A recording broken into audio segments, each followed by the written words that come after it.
Guys, can everyone see my screen? I hope that it's working. Sometimes it's a little bit funny. Awesome. All right. So my name is Ludo, and we are going to be talking about more queer books that you should be reading. Um, so in general, I want to start off with, who the hell do you think I am? I'm no one. I'm just a feral queer who has inhaled about 300 books in the last 2 years, most of which are gay, most of which are queer in some form or fashion. And I am always trying to get more people to read some of my favorite queer novels because there's no community for literally any of them until they start getting TV shows or movies, and I'm dying. So this is basically an hour of you guys being my captive audience while I yap about the books that I want you to read. So continuing on, why does this even matter? So a lot of the reasons that you might want to support, indie authors and people who are writing stuff in the Western sphere can be because the same reasons that you support mangaka or danmei authors. We're trying to really start building a stronger queer community in one of the areas where traditional publishing is kind of really weak. Many of the authors that are in these communities are also part of the community as well. And that's one of the things I always like highlighting is a lot of own voices, people who are writing from their own perspective of their own experiences and stories. Basically, I was kind of going on from here with trying to convince people to read more Western novels because I know we're all here for anime and manga, and anime and everything from the eastern side of the planet, really, or what you would consider the eastern market. But one of the major points of reading more Western fiction as well is that you can really enjoy a lot more content that doesn't have to worry about translation problems or people doing sneaky generative AI translation things, so that you kind of can read things in the first language so you actually get to read all the nuance and all the really good fun details. This is also something where if you purchase or read through the author's official channels, or through their recommended storefronts, you can make sure that your money goes directly to the creators in order to help them create even more. And then, of course, lots of our favorite tropes that we enjoy in anime and manga are super popular in the Western audience as well, because a lot of the people who are writing this did come from the same environments and same backgrounds.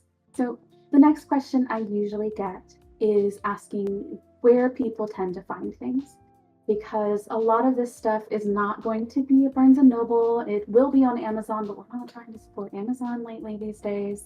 And Barnes and Noble doesn't really have a clear media section.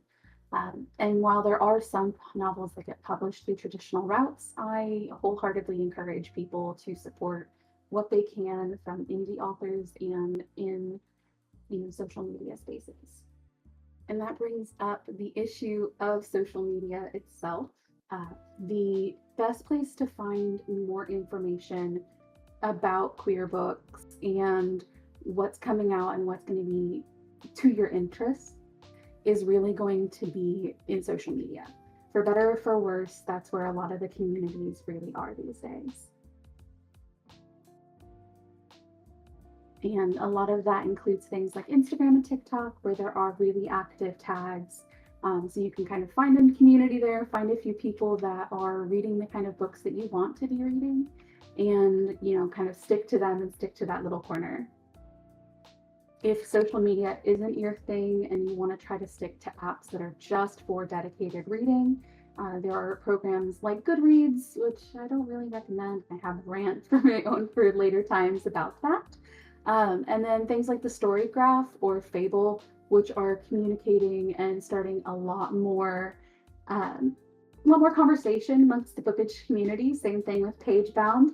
I have dipping my toes into Pagebound and learning that one a little bit.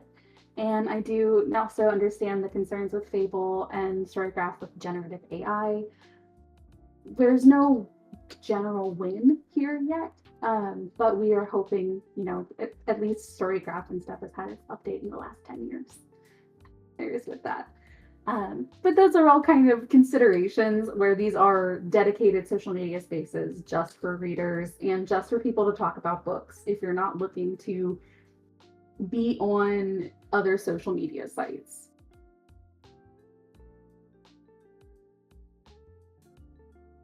Yes, Kobo is also very, very good.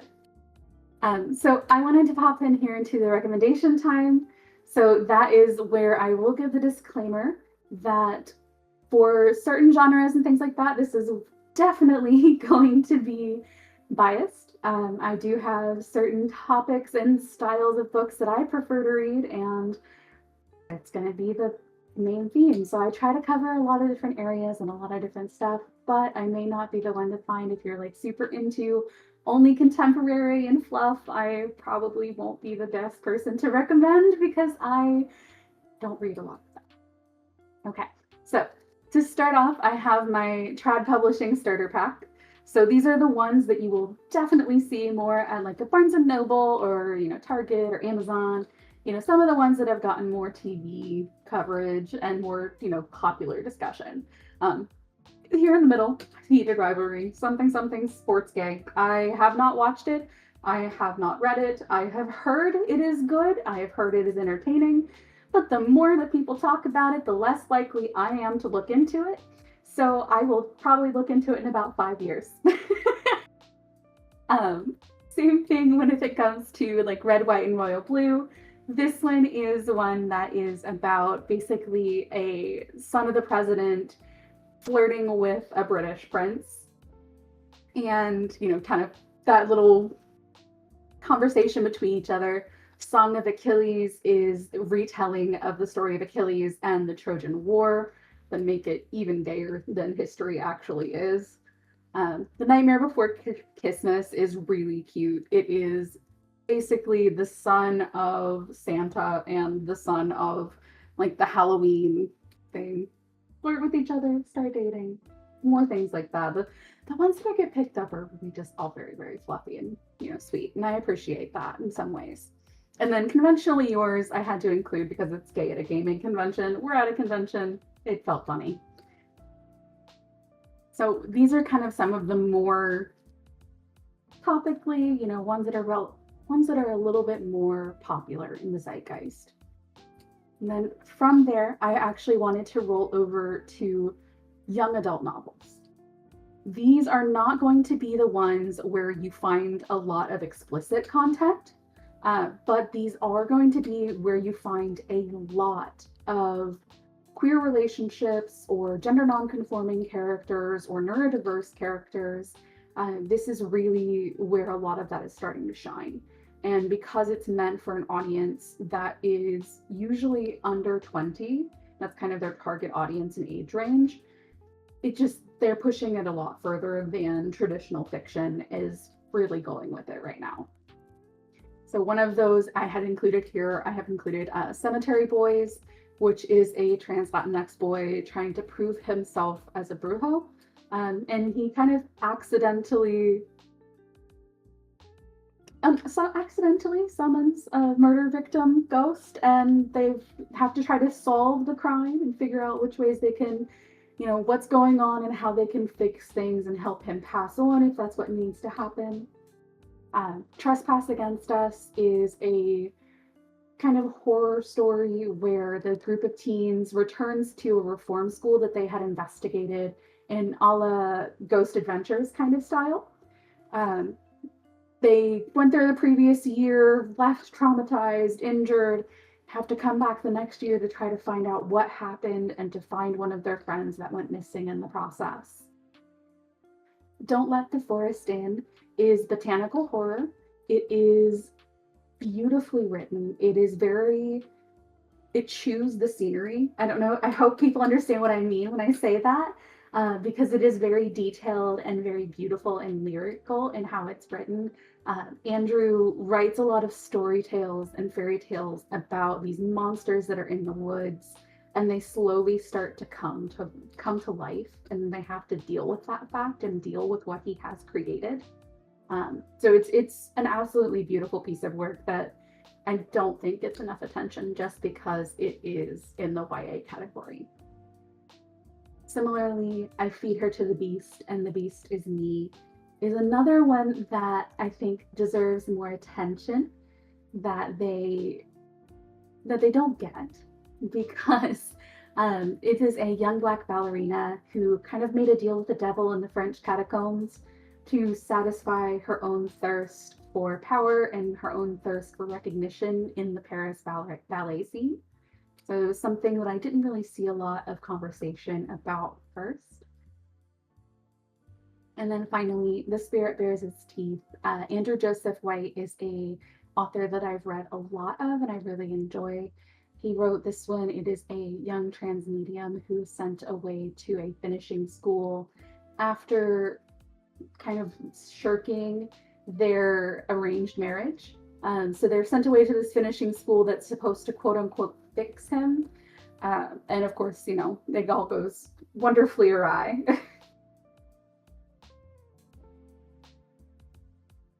And then I have a few sapphic recs here, and I will give the preface that sapphic is not something I have read as much of, though I do need to. So some of these are on my own TBR and have come very highly recommended to me. So I recommend them to you in hopes that, you know, more people will talk about them and encourage me to, you know, get off my butt and read it. Providence Girls is absolutely stunning. And it is a retelling of Lovecraft-style horror with the woman in question slowly becoming more monstrous and more, you know, she's getting gills, she's getting teeth and webbed fingers, and it's just this beautiful, slow build horror, which I think is really something that I read all the time. And plus Fishwife, you have to appreciate Fishwife. Our Wives Under the Sea is similar in a way where the woman, her wife goes down for a undersea expedition and really comes back as a different person. And it's an investigation of grief and loss and looking into whether or not the woman that came back was the woman that left her.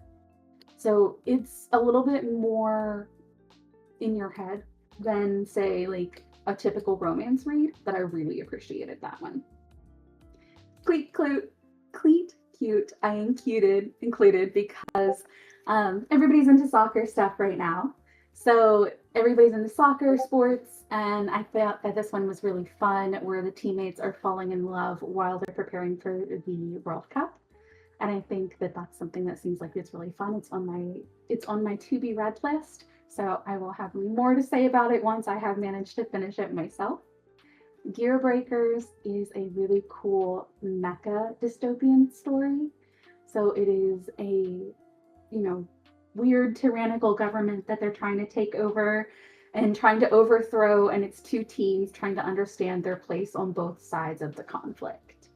And then A Dark and Drowning Tide are two kind of dark academia students that they are investigating their mentor's murder and trying to find this mystical enchanted spring before it continues and things get worse and more people die.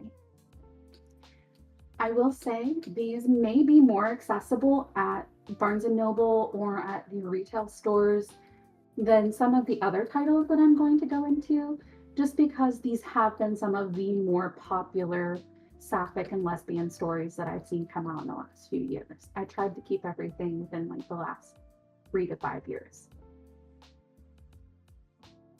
And then moving on here, we get into some of the transgender reads. These are where the indie publishing space starts to come in a lot more, because we're starting to get to the ones that, you know, people have published independently or just chosen to avoid traditional publishing routes. You Weren't Meant to Be Human is traditionally published. This was Andrew Joseph White's first adult horror. It is very much, if you enjoyed the Parasite style horror of Sweet Pool, you might enjoy this. It is a trans character in a world that had been invaded by alien insects, and the character finds himself pregnant, and the hive kind of demands that he carries that child. It deals a lot with bodily autonomy and that invasion of yourself and your body. So it is definitely a horror. It is definitely body horror and kind of intense in that way, but it is absolutely stunning. The Devil Owns Prime Time is an independent novel by Sirius.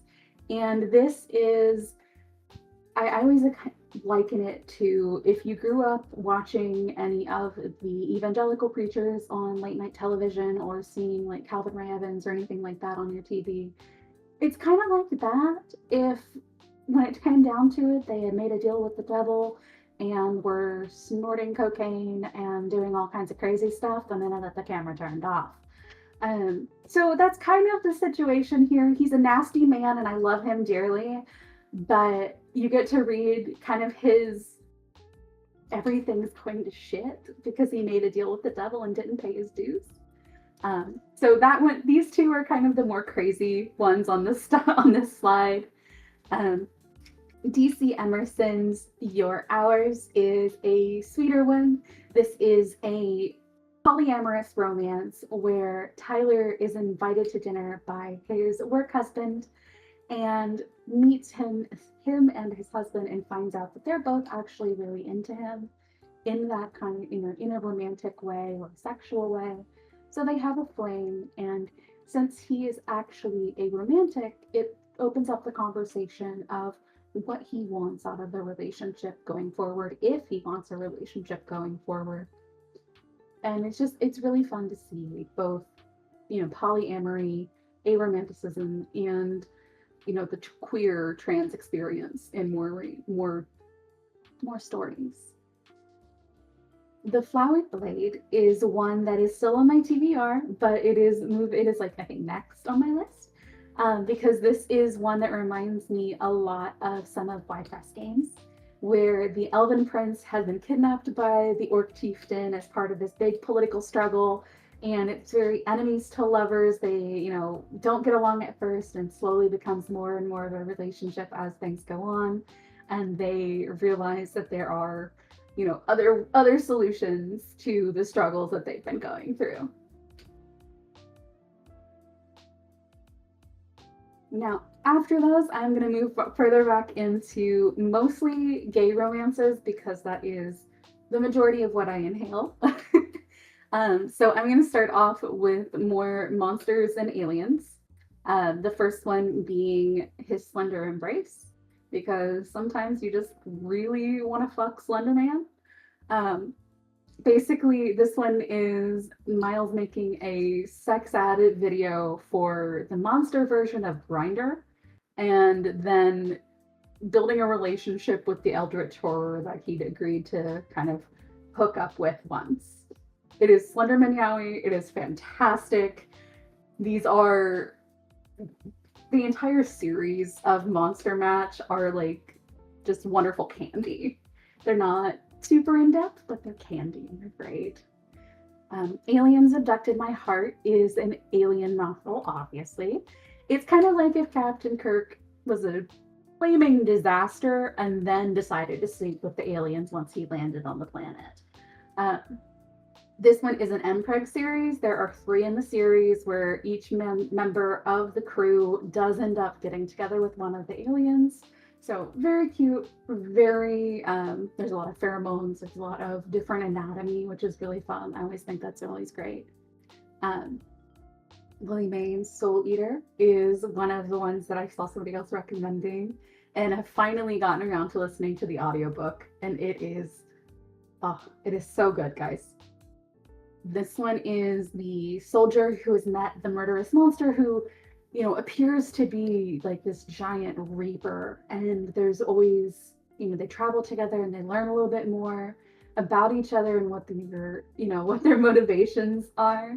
The audiobook narrator absolutely knocks it out of the park. I cannot recommend that enough. If you are an audiobook kind of person, you will have no regrets. You're Not My King is by Aaron Hawk.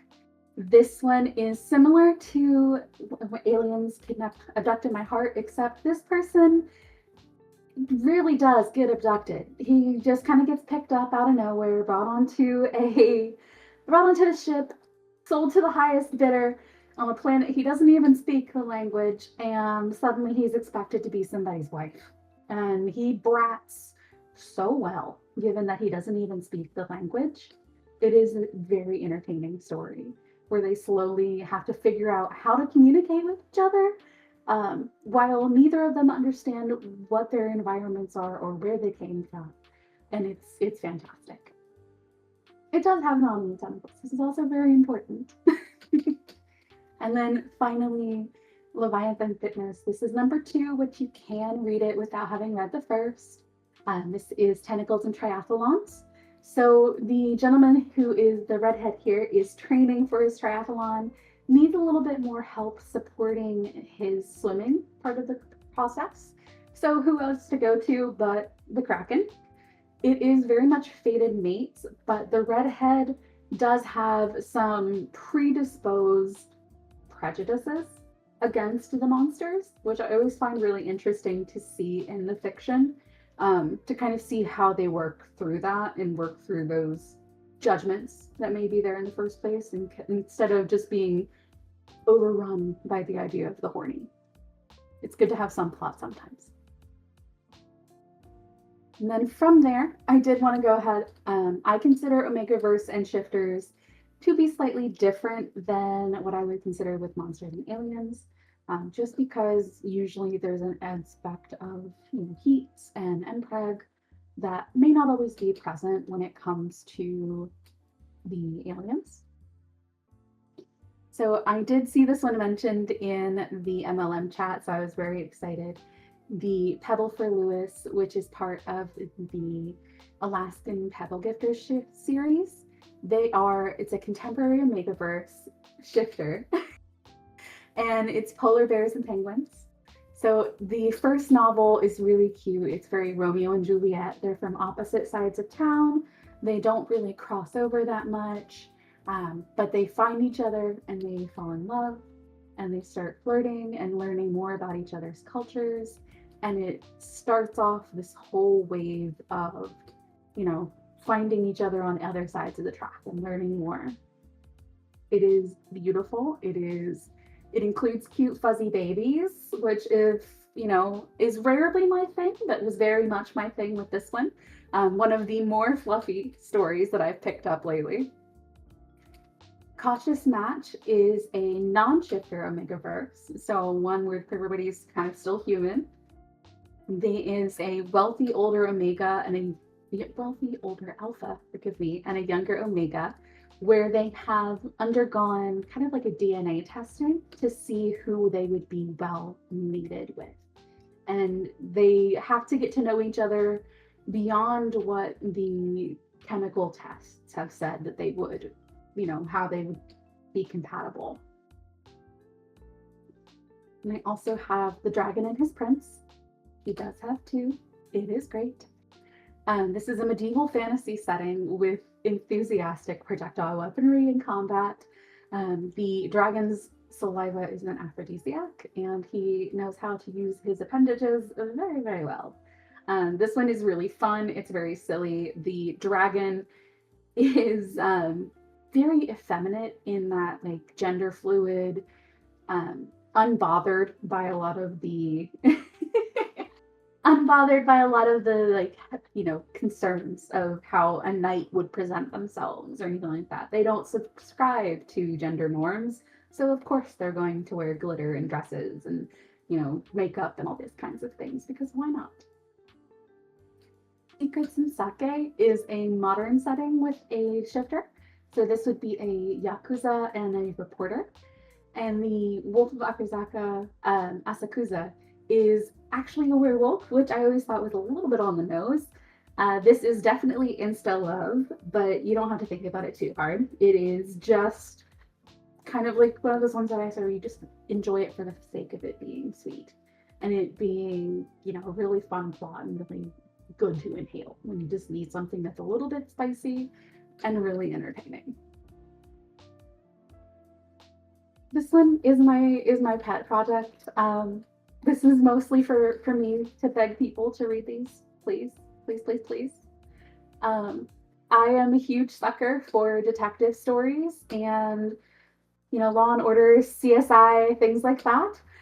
So these are some of my favorites. Hammer and Gavel is an Omegaverse that came out last year. They're the second book in the series. They are absolutely phenomenal.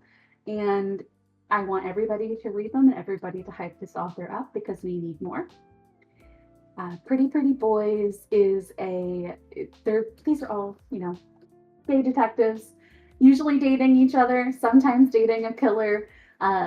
In his sights is actually a psychic who starts dating the detective while they're working together on a case. Criminal Intentions is the slowest of slow burns in existence, but it is beautiful. You probably read 7 or 8 books before they kiss, and it's worth it. But that one reads very, very much like episodes of Law and Order. It's just specifically designed that way. And then Madison Square Murders is both gay and has some neurodivergence involved. Larkin and Everett are both just so great. I love them both dearly. Larkin and Doyle are just two of my favorite characters in existence. So this was just me basically asking people to read. And then I also have one here for Criminals and Killers. I had several pages of these before where you have, both your daddy kink, you have your mafia kink, things like that. These are 4 of my favorites. We're Unhinged by Olney James. We have Olney here at the con again this year, so I've always wanted to hype up Olney's works. They are 7 sons. Each of them are psychopaths. They were all adopted by the same man to raise them together to kind of use them as weaponry to solve some of the problems of the world. So it was a very much emphasis on touch him and die vibes, very much I am going to use this psychopath to be a weapon for everything else, to defend the people who need defending. If you're going to be mentally broken, you might as well use that power for good. Fuck, Marry, Kill Me Daddy is Lance Lansdale. It is unhinged. It is a mercenary who is going after basically a politician's son, and the politician's son does not seem to understand that he's going to be attacked and that he's a victim. He thinks that he's just having this wonderful, flirtatious, teasing relationship. And the mercenary's like, no, I'm really going to kill you. And he's like, oh, yes, daddy, kill me, please. Kill me, please. It is fantastic. Beg for Death is part of a story called it's part of the Bloody Desire series, which is an entire universe of serial killers, daddy dom, little, boy series. This one in particular, the serial killer goes to jail for a few years, comes back out, and decides to kidnap his ex's son as a way of getting revenge. Unfortunately, we have again the main character, the son, doesn't really understand that he's in danger, and he just kind of takes it as an opportunity to flirt. It goes great. It's fantastic. I can't recommend it enough. That entire series is all really entertaining. It's very much the combination of, the serial killers and then the daddy kink, which is always chef's kiss. And then finally, I have Gambler's Conceit. This is a duology, so there are 2 books. There's 1 bottom and 3 very large men who take turns with him. Everybody's morally gray. Not a single person in that one is good, but they're all fantastic. This is a polyamory situation where the 3 that are dating him do not touch each other, but they are each involved with him and each aware of each other. So there's no cheating involved either, which I know is always a sensitive topic for people. This one also includes necrophilia and some breath play, which can be rarer, but also something that I feel like deserves to be warned about in case somebody is unsure. So now that I've gotten through my tirade of recommendations, I do want to point out, where we would find these. So a lot of them are going to be available on Amazon if you need to.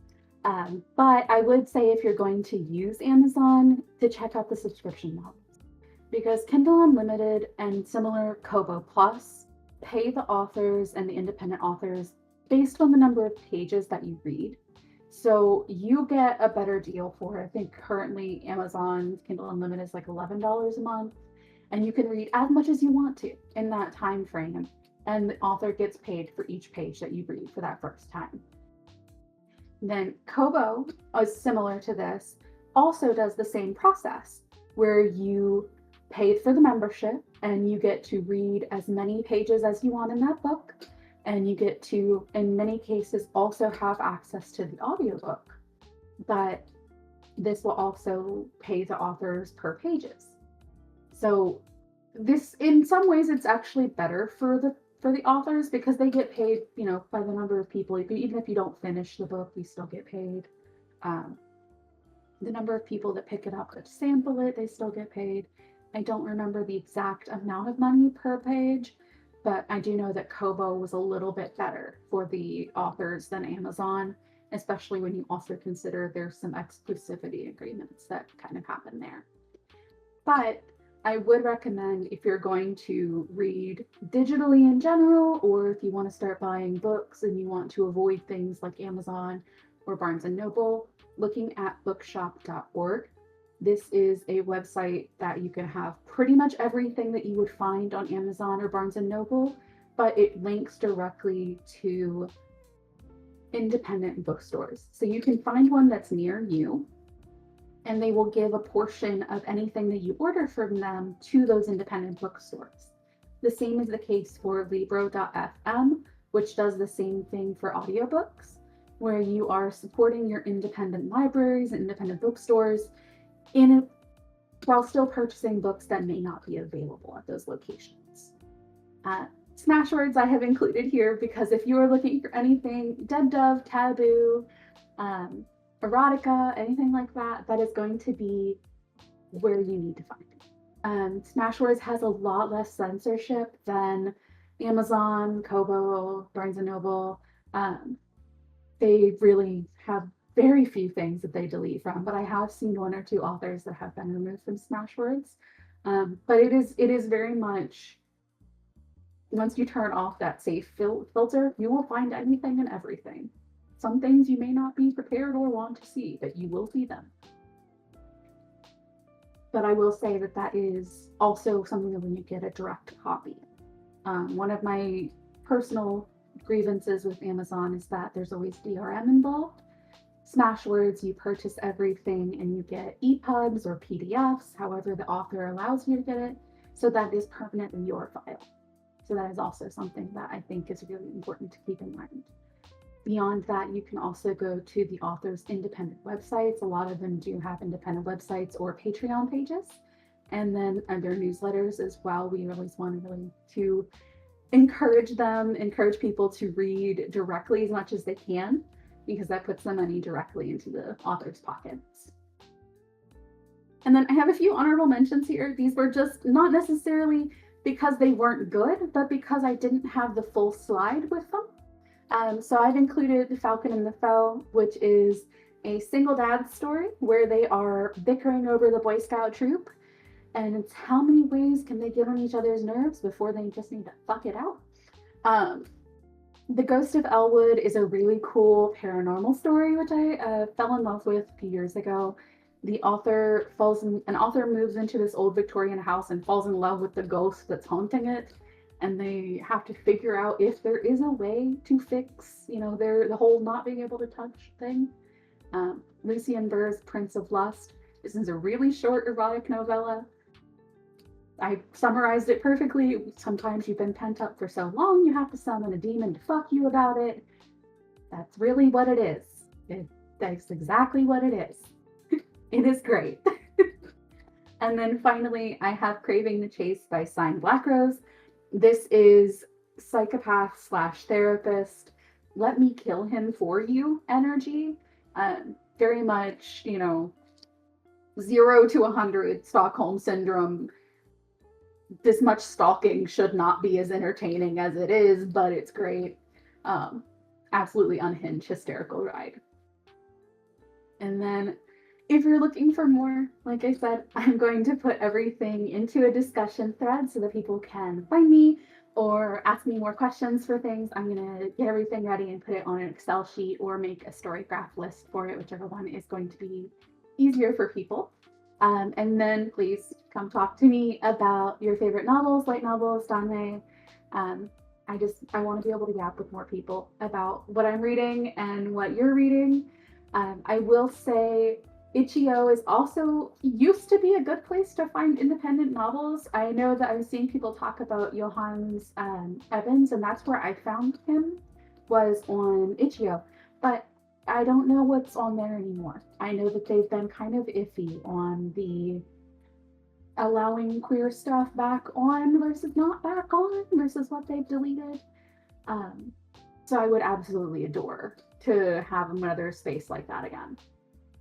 And for where you can nap with me about books, I am always on Discord. I do spend more of my time hanging out in the COBL Discord than anywhere else.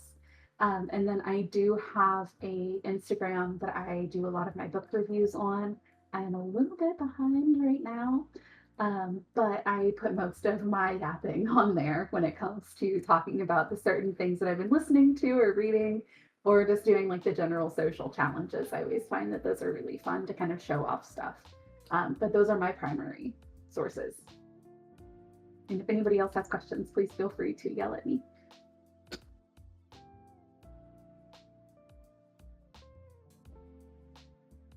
No, I feel like always being behind is just the suffer of any actual reader. We're all constantly behind on something or another. You know what? If you claimed this as professional development, I would be so honored.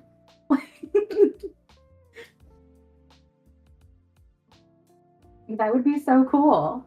I don't think I'm that fancy, but you know, bet.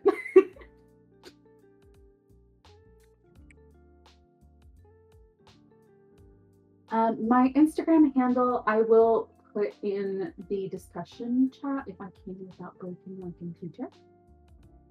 But it is Kyrsau, KYRSAU books.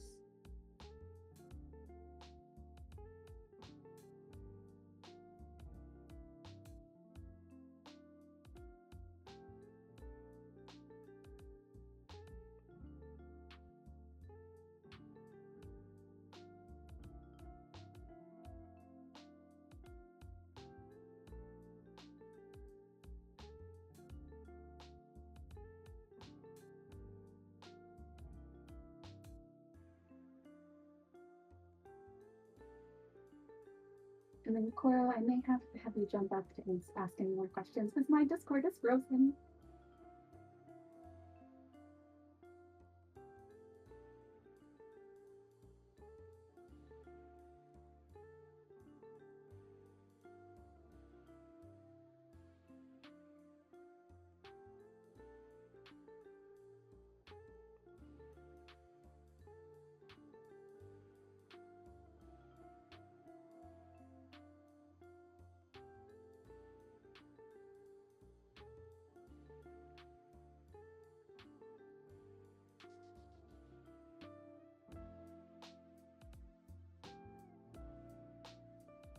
Like I was thinking about, but I finally decided it's going to freeze one thing. I don't see any questions in the chat, but I personally have a question, if you don't mind answering. Yeah, what's up? What do you think is kind of like the new genre for 2026? Because I feel like every year I myself see a lot of like breakout genres. I feel like last year pretty good year for monster fuckers and things like that, but you kind of introduced me to some new ones. I really like the detective category. I hadn't really thought of it before. Detectives are always my spot. I've been a mystery reader since I was really tiny, though. I think honestly, we are kind of coming into another horror focus, like zeitgeist, because I'm seeing so much horror romance. I'm seeing so much, you know, darker conversation topics where they are dipping deeper into dark romance. Dead Dove and Taboo, I'm seeing a lot of too, in the publishing spaces and indie publishing. This could also be exposure bias because that's what I read a lot of. But I'm seeing a lot more conversation around those and a lot more pushback from people that maybe would be like, oh, you can't read Taboo, oh, you can't read dead dub themes or things like that, a lot of people are pushing it back, saying, well, why not? It's fiction. It's not going to hurt anybody. It's all paper dolls. Uh, and I think that that's really interesting to watch. I also think that seeing more of the YA push into genderqueer stuff and neurodiverse stuff has been growing a lot in the last few years, which has been really exciting to see. That's cool. And then thank you. I see here also Ram asked in the chat, since you try to read newer books, can you give me an old ass book rec? If not, 5 years or older is okay. It's not going to be a Western, but I honestly. Oh, so sorry. It's old ass book. Yeah, I was gonna say, I'm like, if you can get it, S by Saki Ada, the author of Deadlock. I love S so much. I'm fighting for my life trying to find the 4th volume because I've read the first 3. But that one is absolutely fantastic. And then obviously Captive Prince is, I feel like, a staple in most people's queer novels history.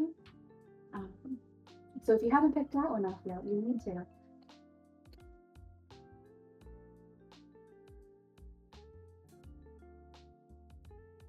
Thank you, Ren says thanks. Oh. I see, oh goodness, I'm so sorry if I mess up your name. Sveta of Belinsk asks, what's your opinion on webtoons, if you read them? Oh, I have Rex if you... Yeah, no, I love webtoons. I don't keep up on them as much as I could. I don't read as much manga or visual novels as I can, but I like getting print versions. I recently got caught up on Murderous Llewellyn's Candlelit Dinner, and I'm obsessed. It's exactly, obviously, the kind of thing that I'm very much into. Lezen as an app is probably my second most spent app at this point because I buy all the little random stories. Yeah, no, I love vertical comics and things like that, so you can scroll through it on your phone because I'm phone addicted.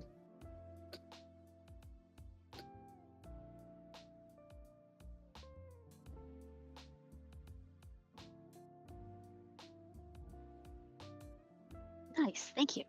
Yeah. And then web novels wise, if we're talking those, anything that's on Omo Fictions has been really, really good. I found them kind of later last year, and I've been reading some of their stuff, and it's been really entertaining.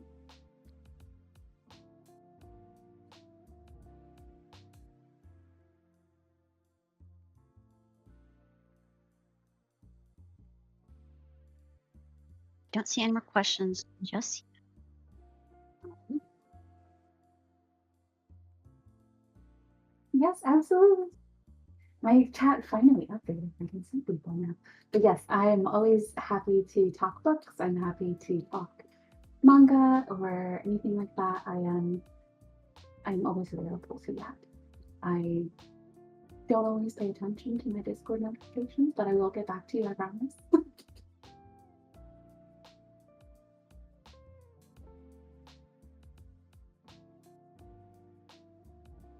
Linking the discussion then again for when Ludo makes your discussion there so that I can make sure that I've got everything listed. And yeah, feel free to ping me. Pings are always welcome. If I don't feel pinged, I don't know sometimes. To be perfectly honest, I am not. My brain is a little bit like Swiss cheese. I do my best, but a little bit like Swiss cheese.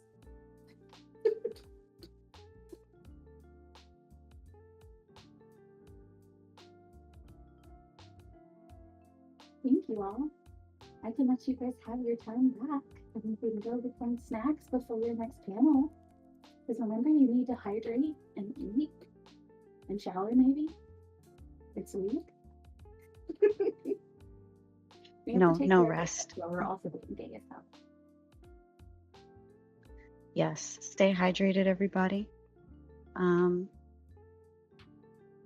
Hearts in the chat if you liked Ludo's panel. I know I was personally very excited for this. I know y'all were too. Thank you for bearing with me when we had some technical issues. I don't know why. My computer always decides that while I'm doing panels, like wants to ACTA. But it is what it is.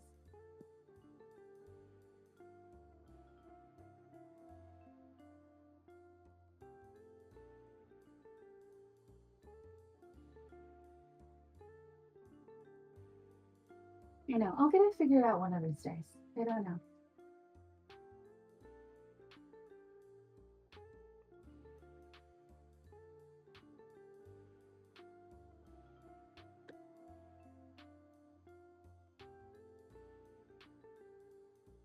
Oh, and are you going to make the discussion today or probably tomorrow?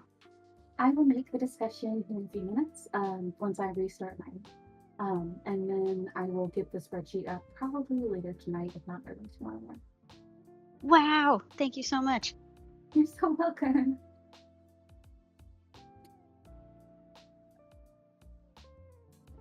Yeah, I feel like the recommendations are going to help people because I myself don't read enough books.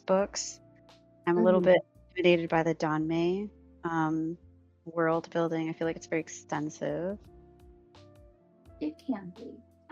That's definitely what got me back into reading obsessively, was finding a Danmei that consumed my entire brain for like 3 months.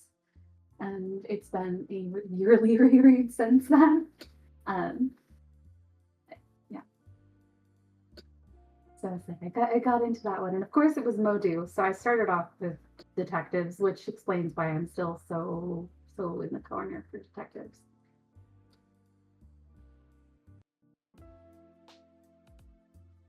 Yeah, they don't get enough spotlight, to be honest, because it is such a, I think, a characteristic genre. But then I don't know. I feel like the last thing. It's not a very queer friendly genre, I would think, which is why I get so excited when you get good queer recommendations for it. But I think that that's like one of the reasons why I like it so much. I think I had at first titled the slide for detectives, "The only good cops are fictional and gay," and I stand by that statement. I think we all do. I think we all do. Very, very true. Like, this is an audience that I know I can say that with. Other places, not so much. Okay, that's why everyone appreciates CitrusCon. But I feel like the last detective thing that we saw was like what, the Sherlock Holmes show, and that was, I guess there is fan fiction out there of the novels, I do know, but I hope more authors kind of delve into that as a genre. I will have to check that one out because that looks really 1920s. Like, I'll have to check that out because I always like that era, especially like those, or like when you start getting into like dark academia, or like boarding school stuff. Like that's when I enjoy those a lot in YA fiction too. Yeah, that's a good thing about like nowadays. I feel like with technology, it is so much easier to spread. Like your writing, like if you're like, I have a really good idea, let me get it out there. And then for us, like looking for stuff to read, it's a lot easier with social media to be more involved with an indie author's process of like writing it, publishing it, supporting it. I feel like it's a little bit of a double-edged sword for the poor authors because it's like you have to be on there and you have to market yourself that way. Like I could never speak from that as personally because I'm not that creative. But I mean, just the amount of selling yourself that they have to do in these spaces, I feel like that's like 3 jobs in one. You have to write it, you have to market it. It's just absolutely crazy. Write it, tell nobody. Is this a very Grinch-like thing?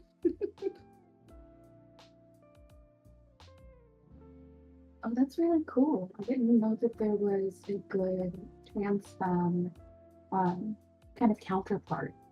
I will definitely have to check that out. I really, really want to increase just the amount of sapphic and trans femme stuff that I read because I read so much, trans male. I read so much, um, gay male community like books, things like that. I definitely need to expand what I'm getting in the sapphic and non-binary and um, that more breadth in the ones that I'm picking up.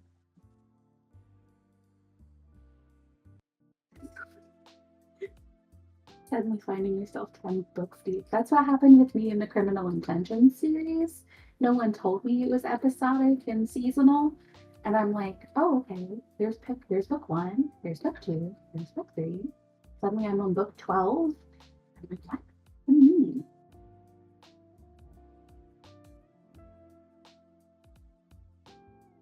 Exactly. You kind of like black out and suddenly you're like 6 books in. I had the same experience with the Monster Match series because, it starts with Slender Man and then you keep going and you keep going and I just like crack. Yeah, I'm excited to see what books come out. I'm gonna put in the chat Church of BL link. And I'm gonna link to the discussion den one more time in case anybody missed it. And I will get to making that, and I hope everybody has a great rest of con. Yes, everyone enjoy your con. Probably yell at me in the MLM chat, but Yay, thank you, Ludo.